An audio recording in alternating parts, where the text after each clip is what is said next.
بسم اللہ الرحمن الرحیم۔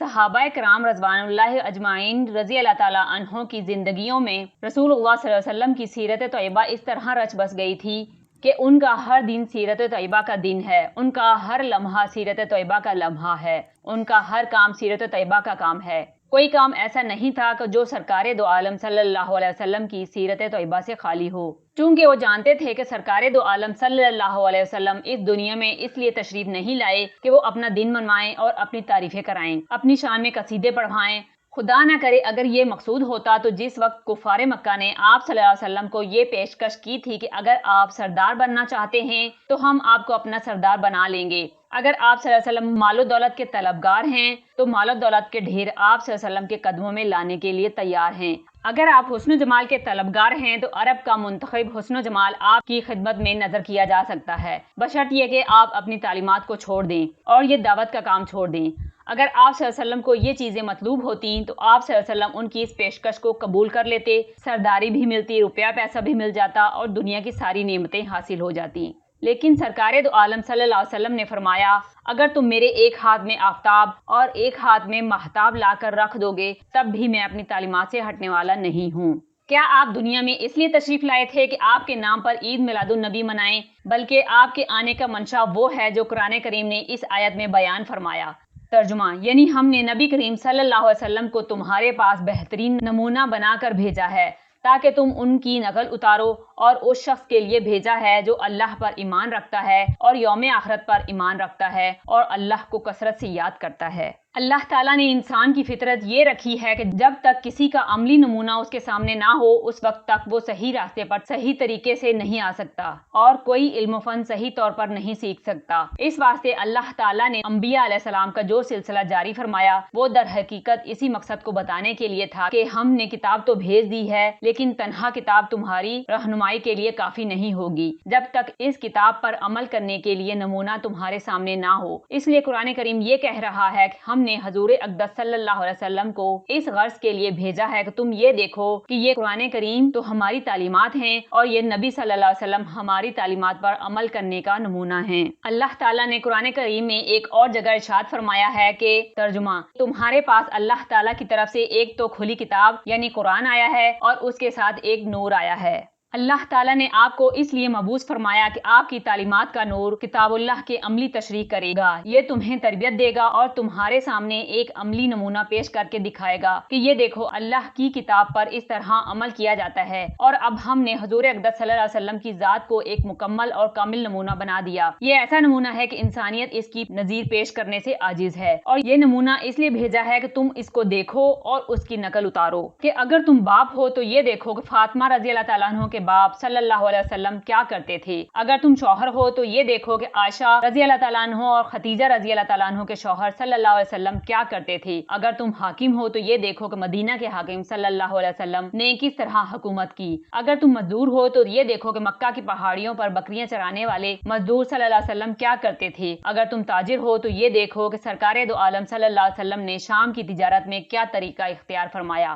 آپ صلی اللہ علیہ وسلم نے تجارت، زراعت، مزدوری، سیاست، معیشت، غرض یہ کہ زندگی کا کوئی شعبہ نہیں چھوڑا جس میں حضور اقدس صلی اللہ علیہ وسلم کی ذات نمونہ کے طور پر موجود نہ ہو، بس تم اس نمونے کو دیکھو اور اس کی پیروی کرو۔ اسی مقصد کے لیے اللہ تعالیٰ نے نبی کریم صلی اللہ علیہ وسلم کو بھیجا ہے، اس لیے نہیں بھیجا کہ آپ کا یوم پیدائش منایا جائے، اس لیے نہیں بھیجا کہ آپ کا جشن منا کر یہ سمجھ لیا جائے کہ ہم نے ان کا حق ادا کر دیا، بلکہ اس لیے بھیجا کہ ان کی ایسی اتباع کرو جیسی صحابہ کرام رضوان اللہ اجمعین نے اتباع کر کے دکھائی۔ صحابہ کرام رضی اللہ تعالیٰ عنہ کو ہر آن اس بات کا دھیان رہتا تھا کہ حضور اقدس صلی اللہ علیہ وسلم کی اتباع کس طرح ہو۔ صحابہ کرام رضی اللہ تعالیٰ عنہ ویسے ہی صحابہ کرام نہیں بن گئے۔ ایک مرتبہ حضور اقدس صلی اللہ علیہ وسلم مسجد نبوی میں خطبہ دے رہے تھے، خطبہ کے دوران آپ صلی اللہ علیہ وسلم نے دیکھا کہ کچھ لوگ مسجد کے کناروں پر کھڑے ہیں۔ حضرت صلی اللہ علیہ وسلم نے کناروں پر کھڑے ہوئے لوگوں سے خطاب کرتے ہوئے فرمایا کہ بیٹھ جاؤ۔ جس وقت آپ صلی اللہ علیہ وسلم نے یہ حکم دیا اس وقت حضرت عبداللہ بن مسعود رضی اللہ تعالیٰ عنہ ابھی دروازے پر تھے اور ابھی مسجد میں داخل نہیں ہوئے تھے کہ اس اس وقت ان کے کان میں حضور اقدس صلی اللہ علیہ وسلم کی یہ آواز آئی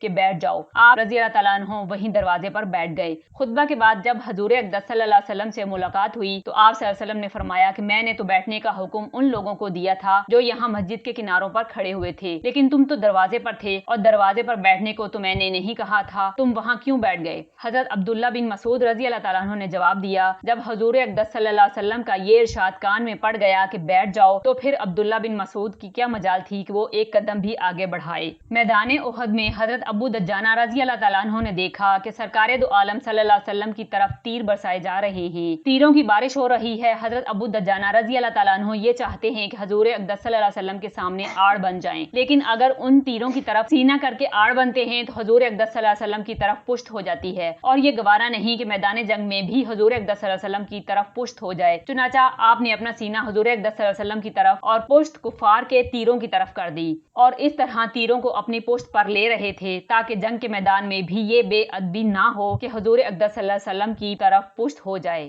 حضرت عثمان غنی رضی اللہ تعالیٰ عنہ حدیبیہ کے موقع پر معاملات طے کرنے کے لیے حضور اقدس صلی اللہ علیہ وسلم کے ایلچی بن کر مکہ مکرمہ تشریف لے گئے۔ وہاں جا کر اپنے چچا زاد بھائی کے گھر ٹھہر گئے، اور جب صبح کے وقت مکہ کے سرداروں سے مذاکرات کے لیے گھر سے جانے لگے تو اس وقت حضرت عثمان غنی رضی اللہ تعالیٰ عنہ کا پاجامہ ٹخنوں سے اوپر آدھی پنڈلی تک تھا۔ حضرت صلی اللہ علیہ وسلم کا یہ فرمان تھا کہ ٹخنوں سے نیچے آزار لٹکانا تو بالکل ناجائز ہے، اگر ٹخنوں سے اوپر ہو تو جائز ہے، لیکن حضور اقدس صلی اللہ علیہ وسلم کا عام معمول اور عادت یہ تھی کہ آپ آدھی پنڈلی تک اپنا آزار رکھتے تھے، اس سے نیچے نہیں ہوتا تھا۔ چنانچہ حضرت عثمان غنی رضی اللہ تعالیٰ عنہ کے چچا زاد بھائی نے کہا کہ جناب، عربوں کا دستور یہ ہے کہ جس شخص کا آزار اور تہبند جتنا لٹکا ہوا ہو اتنا ہی اس آدمی کو بڑا سمجھا جاتا ہے، اور سردار قسم کے لوگ اپنی آزار کو لٹکا کر رکھتے ہیں۔ اس لیے اگر آپ اپنی آزار اس طرح اونچی پہن کر ان لوگوں میں جائیں گے تو اس صورت میں ان کی نظروں میں آپ کی وقت نہیں ہوگی اور مذاکرات میں جان نہیں پڑے گی۔ حضرت عثمان غنی رضی اللہ تعالیٰ عنہ نے اپنے چچا زاد بھائی کی باتیں سنی تو ایک ہی جواب دیا، فرمایا کہ نہیں، میں اپنا آزار اس سے نیچے نہیں کر سکتا، میرے آقا سرکار دو عالم صلی اللہ علیہ وسلم کا آزار ایسا ہی ہے، یعنی اب یہ لوگ مجھے اچھا سمجھیں یا برا سمجھیں، میری عزت کریں یا بے عزتی کریں، جو چاہے کریں، مجھے اس کی کوئی پرواہ نہیں۔ میں حضور اقدس صلی اللہ علیہ وسلم کا آزار دیکھ چکا ہوں، اور آپ کا جیسا آزار ہے ویسا ہی میرا رہے گا، اسے میں تبدیل نہیں کر سکتا۔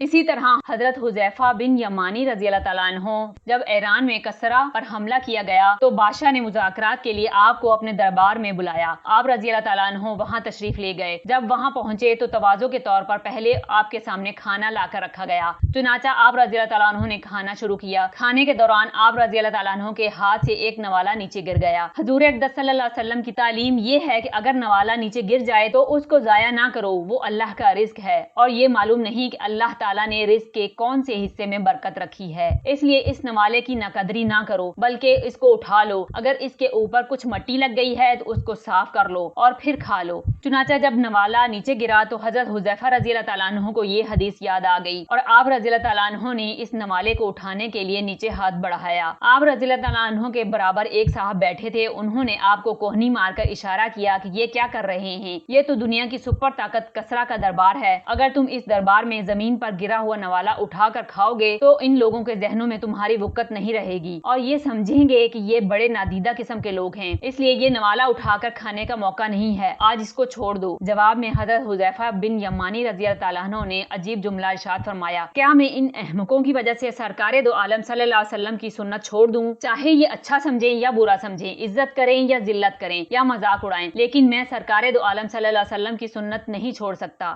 اس واقعے سے پہلے یہ ہوا کہ حضرت حذیفہ بن یمانی اور حضرت ربیع بن عامر رضی اللہ تعالیٰ عنہ جب مذاکرات کے لیے جانے لگے اور کسرا کے محل میں داخل ہونے لگے تو اس وقت وہ اپنا وہی سیدھا سادہ لباس پہنے ہوئے تھے، چونکہ لمبا سفر کر کے آئے تھے اس لیے ہو سکتا ہے کہ وہ کپڑے کچھ میلے بھی ہوں۔ دربار کے دروازے پر جو دربان تھا اس نے آپ کو اندر جانے سے روک دیا، اس نے کہا کہ تم اتنے بڑے بادشاہ کسرا کے دربار میں ایسے لباس میں جا رہے ہو، یہ کہہ کر اس نے ایک جبہ دیا کہ آپ یہ جبہ پہن کر جائیں۔